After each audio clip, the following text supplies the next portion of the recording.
All right, guys, so we just made it to her house. You ready, bro? Let's do it. Go raid this reef. Hey, Monique. Let's go.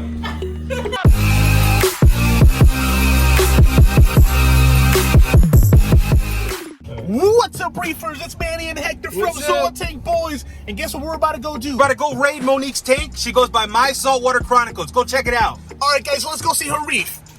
Hey, Reefers. So we have Monique here, and she's going to tell us a little bit about our tank. So this is my brand new Red Sea 750 XXL. I got it in August, and it was my graduation gift to myself. You guys probably think it's crazy that I have all these corals in a 2-month-old tank, but no, like we transferred water on top of water from my previous Red Sea 350, so it's okay. There are algae issues, but that's all a part of the hobby.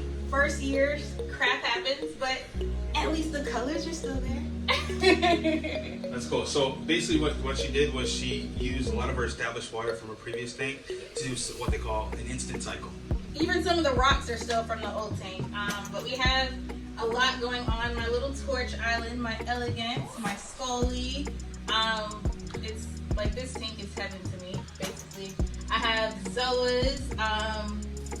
Everything is pretty much in here, but there are a few items that I still want for sure. I'm still constantly shopping. My store of choice is Top Shelf Aquatics. But Tell us a little bit about yourself. Tell us how long you've been in the hobby. I've been in the hobby since March of 2019. So I used to have 2 tanks, 1 tank here, and then I traded that and got another tank here. Like this was my tank spot, and now this is my tank spot. It's a pretty huge tank. Yes. So did you start the hobby with such a big reef tank, or did you start relatively smaller? I started with a 60-gallon marine land tank from PetSmart, and I used to sit right here. But prior to being in the saltwater hobby, I was into freshwater. I did freshwater for 8 years. I had a 55-gallon that used to sit here, and I never did a water change. No. Actually having to do maintenance is absolutely bonkers. That is like a wake-up call coming into the hobby with saltwater for sure. So what made you want to upgrade to such a large tank? It was graduation, right? Like go big or go home. But Yeah. my original plan was the 425 or the 625, and my dad, when he came in town, he was like, we're getting a bigger tank. It's like, you do it one time, go big, go home, and you're never bringing another tank into the house. So we got the 750, and that's all she wrote.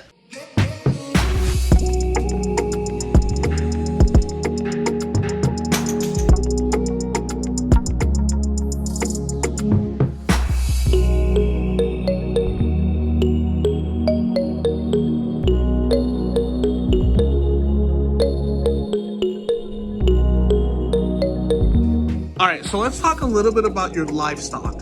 Yeah. Because you have some pretty sick fish in here. Yes. I have a male and female fairy carpenter wrasse. My blue hippo, aka Dory. I have Nemo and Marlin. They're the carpenter wrasse right there. And then my sleeperhead goby, who kind of gets on everybody's nerves because like that. Like I literally have to clean the tank once or twice a day by like using my siphon. Yeah, because he drops sand all over the place. Everywhere. There's a red dartfish back there and a Royal Brahma.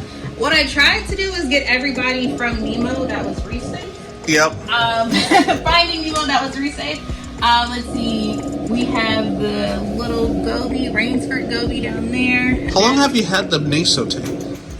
Ooh, 6 months? Man, he looks incredible. Yeah. And he's super happy. Yeah. And the 2 purple dartfish, they are on 2 separate sides of the tank because I think they fight. Yes, that could happen. Now, have you noticed your blue hippo tank nipping at corals at all, or has he been a pretty model citizen? She sucks, I'll be honest with you, because I want to see her out more, and she just likes to hide. Like right now, she's hiding, and this should be her moment of glory. And she's back there just there she is. There she goes, and then as soon as you start looking at her, she goes away. Now, I think she has ick. I really don't know. So that fish lays 24/7 on the sand. Gotcha. So I've thought in the past when I've had that fish that it had ink and it was just dirty. Yeah, one of the craziest things that they actually do is actually like to play dead. Sometimes you'll see them flat on their side, thinking that they're dead. And Yeah. the moment that you go to try to approach them, swim off. So they're notorious for that. That makes sense because I'm like, she's not spreading it to anybody else, but like the spots are on her. So. I see this little guy right here. Yes, Hawkfish, right? my long-nosed hawkfish. Actually, just got them on Tuesday. So, and my hardtail blenny is behind the rock. I just bought them both on Tuesday. What type of fish do you want to add that you don't have currently? If you can add any fish. Any fish, probably a blotch pantheus, but those are super dumb expensive. So powder brown, Okay. powder blue even. They're just such free tang. in my Yep. opinion. And you can't ever have enough tang, right? Do you like the Achilles? Yes. Those are pretty too. But my favorite color personally is blue. Okay. So that's why I got the Naso when I did. Yeah.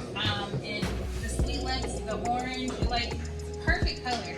So we'll see what happens. I almost bought a Saposa tang. I don't think I'm saying that right, but it starts with S.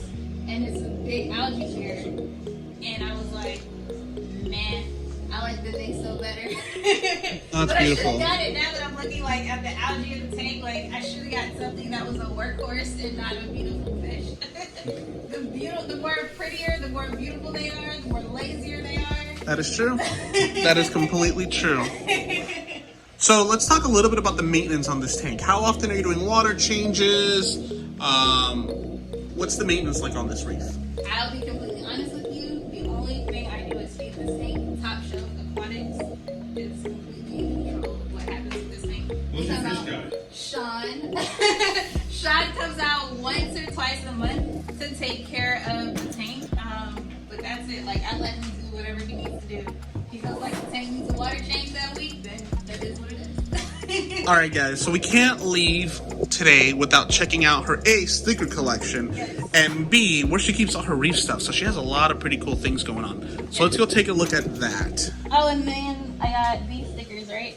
So Be the Fountain sent me 2 stickers, and I got another sticker. I was supposed to debut these today, actually.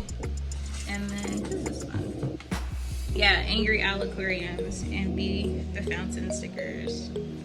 So if you guys are familiar with the Reef hobby, you guys know that we all have stickers and we like to trade our stickers. Yes. This is All right, guys. So let's check this out.